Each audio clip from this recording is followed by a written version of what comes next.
Welcome back to the final quarter of the Bobby Dupre Show, along with my sidekick here. And we have a number of pictures to... Do we have any more sponsors? We took care of our sponsors in the first three quarters. Man, I want to let you talk. Good. Well, that's great. If we'll go right into how about this photo there, and that is Dr. Reggie Dupre. Of course, nobody calls him doctor. Most people don't realize that he's a medical graduate of LSU Medical School. He's the head of Dupre Logistics, is what most people know him as, the big trucking company. Big trucking company, very successful. And I went over to his home, and he is planning on staying here. A lot of people that do well and have their business in Lafayette or someplace, they move away. He and his wife are doing some modernization and a little enlargement of the home, and planning on staying, and I congratulated him. He said, "You noticed that?" I said, "Yes, I noticed it." I said, we'll start with your daddy and mama. They left. But I said, "You staying here," and it's wonderful that young people such as Reggie to stay here and what he does for the community. And I'm giving him a little check for his Hope for Opelousas, which is an educational type of program that he has over in an area they call the Hill. Right, on Madison Street. They've purchased a couple of homes there, converted them into places where the children can gather after school and weekends and summer. Get tutoring and support and stability to try to help them. You know, the biggest problem we have is illiteracy in this area, and the whole goal of Hope for Opelousas is give them some literacy, give them a lot of love to help support them in the household. And they can go home and help their mamas and daddies that didn't get maybe the education. So it's more than just the youngsters. And what you start seeing is the cousins get involved. You know, extended families here locally in Opelousas. It's a big impact on Opelousas for sure. Okay, let's move on. And this is Hayes the painter. And of course, we know him from way back at Little Toby days. His family was all involved at Little Toby's restaurant there, and he was at the Palace Cafe, and he's a house painter. And this is Bobby and Noel, and we playing like we resting our eyes, but we really just resting our feet right there. But that's in Natchez, and the girls were shopping. And we got... boxing took place, amateur boxing took place in Rayne, Louisiana. Tiger Touchette, who heads up the Rayne Frog Capital Boxing Club, he and others put on a tournament, and the picture shown here is one of the winners, Brandon R.V. You might remember I met him probably 3 months ago at the Governor's Games, which was held in Sunset, and we've been kind of close since. And he won his fight. It was a close fight. It was a tough fight. And there's the young man. No, that's not the young. That's another. Jesse Fletcher is on the left. He's with the Ragin' Cajun Club also.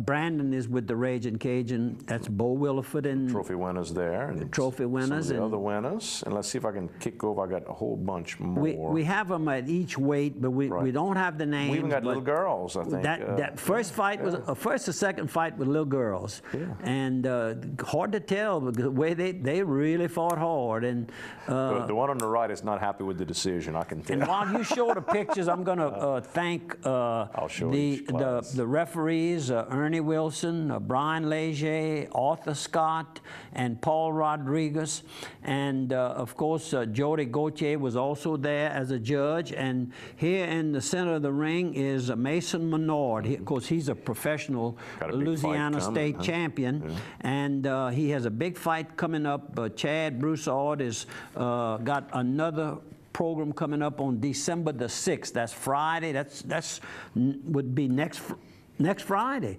Next Friday at Evangeline Downs Event Center. The fights he puts on are packed, so get there a little bit early and get yourself a good seat.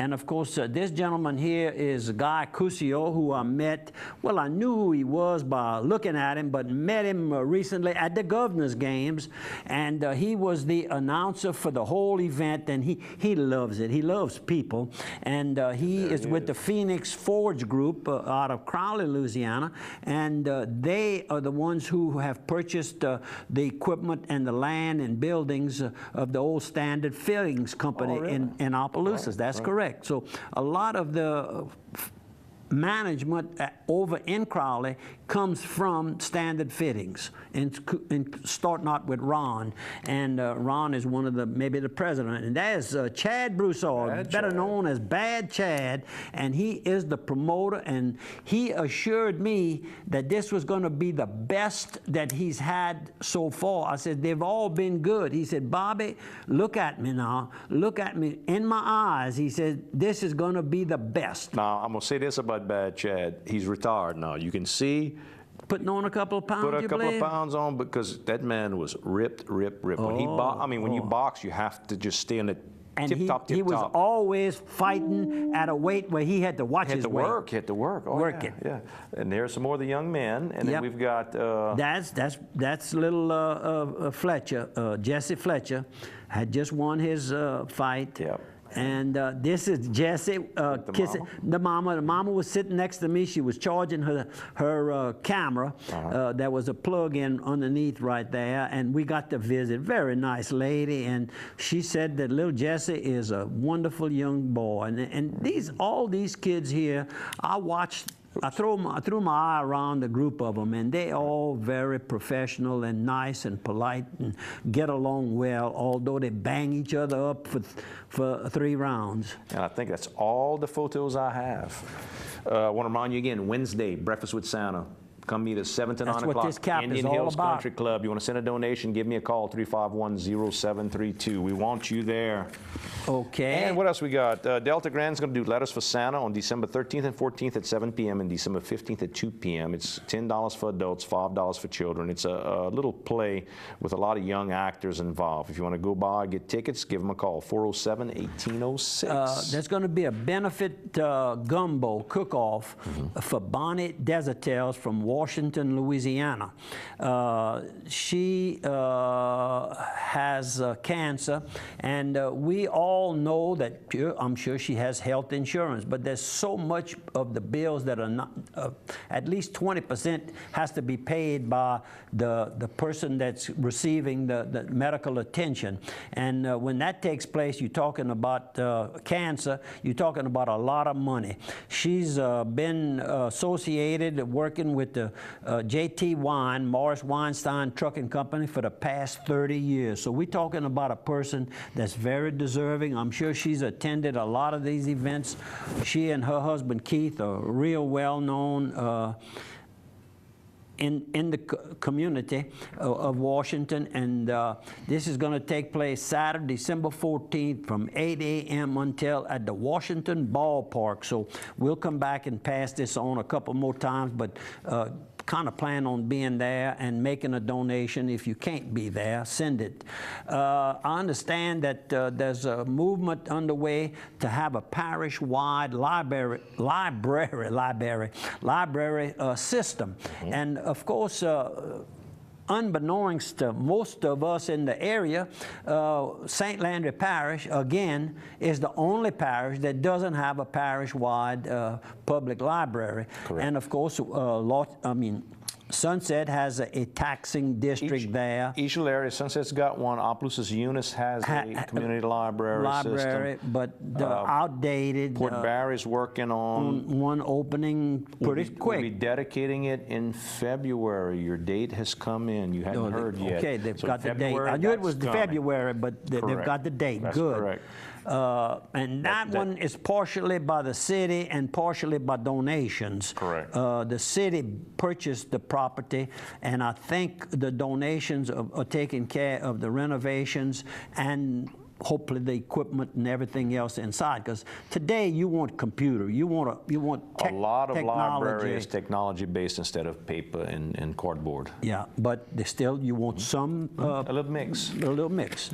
And I was invited at the last minute earlier this week to attend a meeting at the Palace Cafe, and I apologize. Mr. Harold Foreman called me, I guess an hour or so before, probably just trying to get a group of people together to try to get a groundswell of support, and they're planning on having the election on just that particular issue, so it doesn't get tied up into, well, this group here, we're against that part, but we want everybody to be. So to keep the bickering and everything, keep it all, because I don't think people are going to go out and fight a public library. Hard to fight it, but the question people ask me is, if my kids aren't going now, what is the value?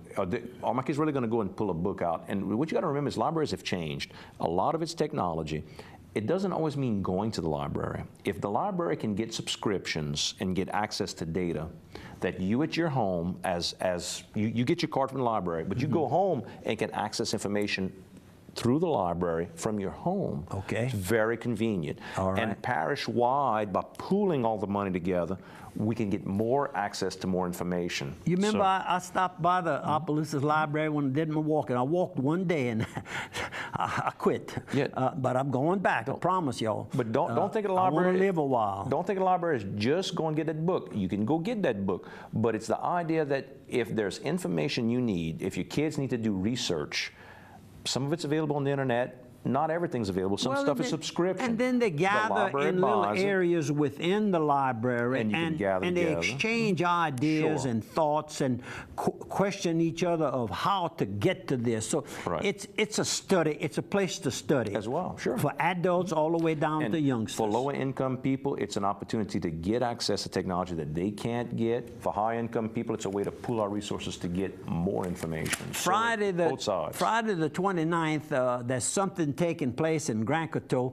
which everybody's birthday to be celebrated in Grand Coteau. The Grand Coteau's own Curly Taylor will perform everybody's birthday party November 29th, that's this Friday, to benefit the St. Peter Claver Hall restoration effort.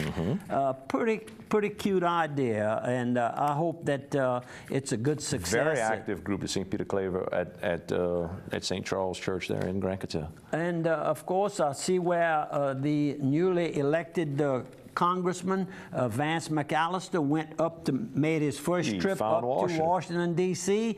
and got sworn in at the same time. So we wish him, of course, nothing but success, because he is our congressman. We're very fortunate in this parish.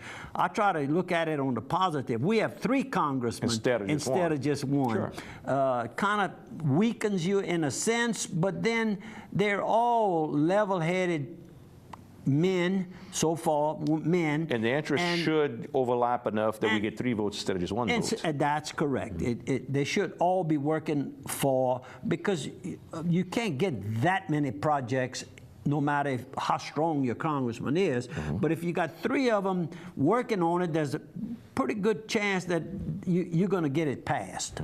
And so I look at it in the positive Find your prayer book. We're down to the wire. Come see us Wednesday.